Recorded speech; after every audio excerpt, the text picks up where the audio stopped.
Shabbat Shalom, my friends. First of all, a million apologies for my having inadvertently deleted last week's Torah conversation from Facebook.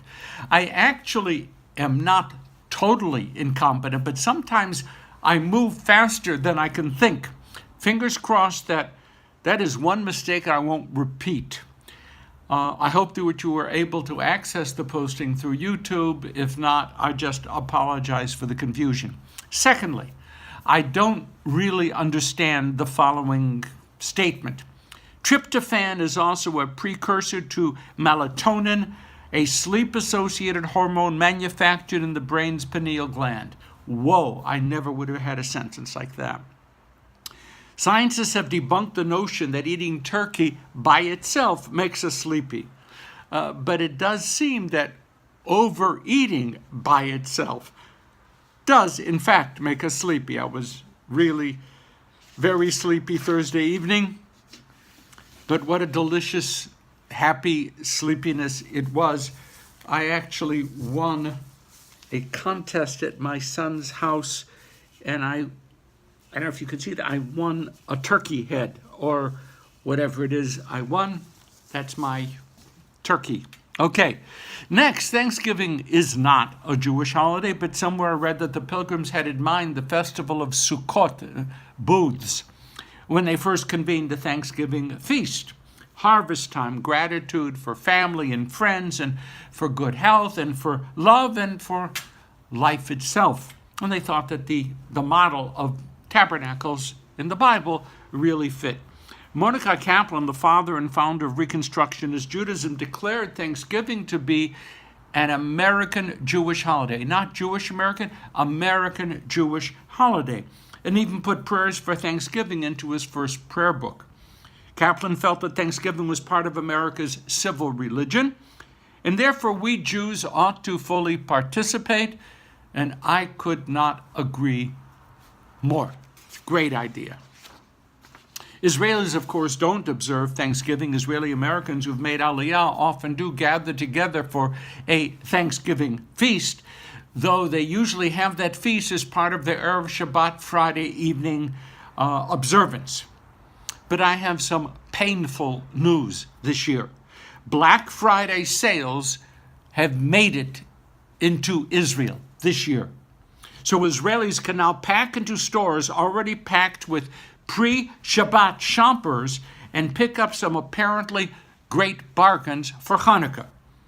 Thank God for those two-way bridges linking the American Jewish community with the state of Israel.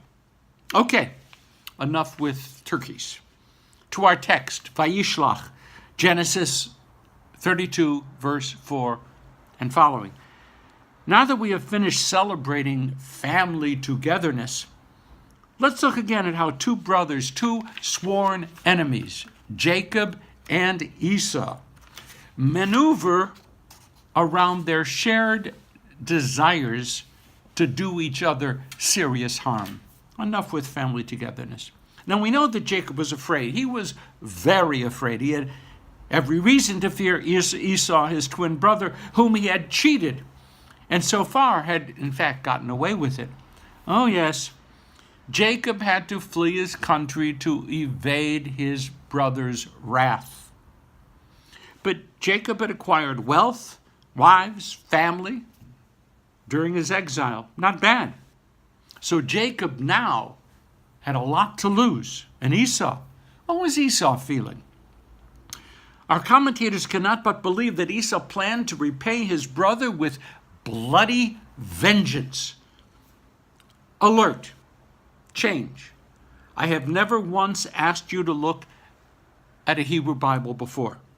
But let's make an exception just this once. It doesn't matter if you can even decode only one Hebrew letter. Find a Hebrew Bible, open up to Genesis 33:4, the Hebrew text.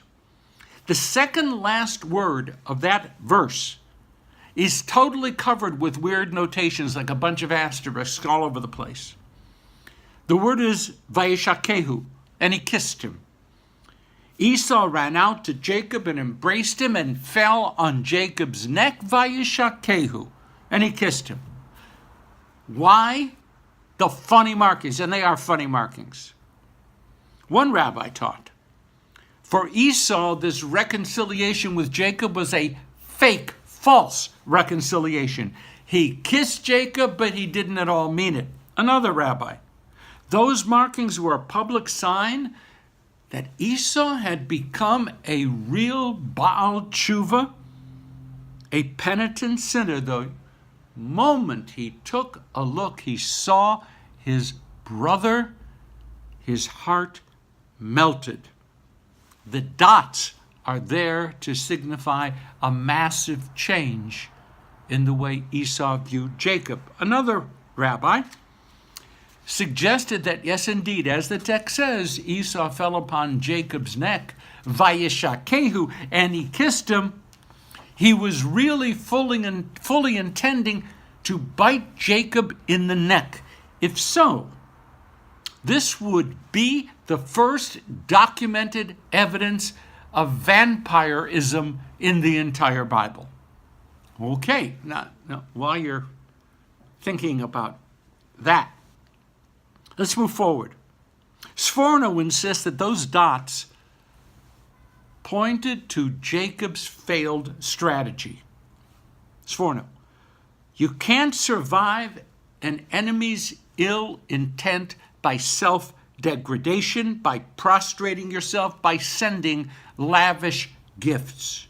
At the end of the day, that enemy will still try to destroy you.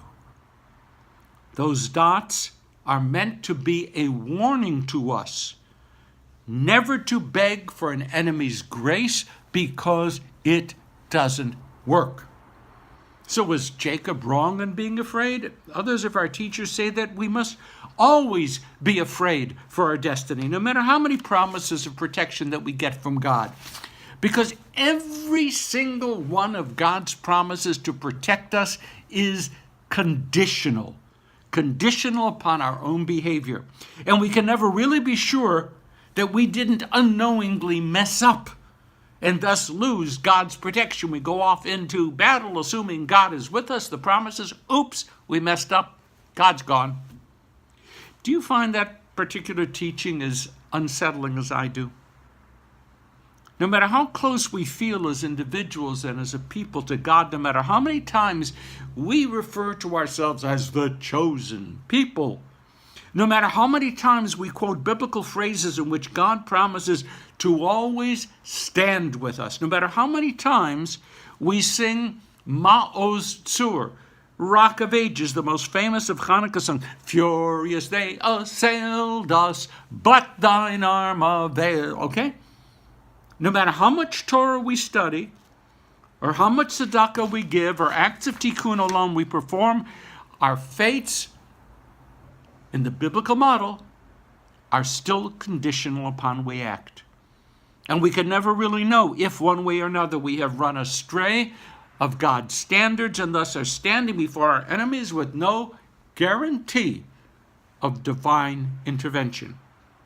My friends, we will never be fully able to understand the motives of our enemies. Reality is we have a hard enough time trying to understand our own motives. If there's going to be any security in our lives, we ourselves have to make certain that that security exists. The state of Israel has certainly taken that lesson directly out of Jewish history and has managed to create one of the most powerful armies on earth, not for conquest, but to defend the Jewish people's homeland. But the IDF won't suffice to protect Jews all over the world. So how can we learn to stop worrying about how to interpret those funny dots on top of a Hebrew word and to stop acting as if we have in our spiritual safe deposit boxes an ironclad promise from God to look out for us? Instead of my somewhat arrogantly proclaiming to you what you must do, Let me briefly tell you what I try to do. To protect my inner being, my integrity, call it my soul. I never stop studying our people's texts. I never stop trying to learn from the giants of our past. And I also willingly embrace the wisdom of other traditions and philosophies whenever they seem right to me. All of those texts, all of them, Jewish source, not Jewish source, all of them are Torah for me. All of them. And they are my soul's bulletproof vests. And as for protection against fake friends and true enemies, I am always looking for those who share my values and who are true to their own values. Muslim, Christian, Jew, Haredi Jews, and progressive Jews to my far left, passionate people, compassionate people. I will stand alone if I have to, but I will be stronger if I am standing with people who want to stand with me. Whether or not the Esau's of our day are closet vampires, I won't be among those who think enemies can ever be bought off. Stronger together. Great slogan. When others meet me, they will encounter someone whose soul is continuing to be nourished by the riches of our tradition. When I stand with those others, we will be standing together to build the same kind of world. When my soul is intact and my comrades are my soul siblings, then I know that God's protection is assured. Shabbat Shalom, happy recovery from Thanksgiving. If you have the energy, you're no longer so sleepy, please reach over, hit share so that others might join us. The turkey wishes you a happy Thanksgiving weekend. Have a great week.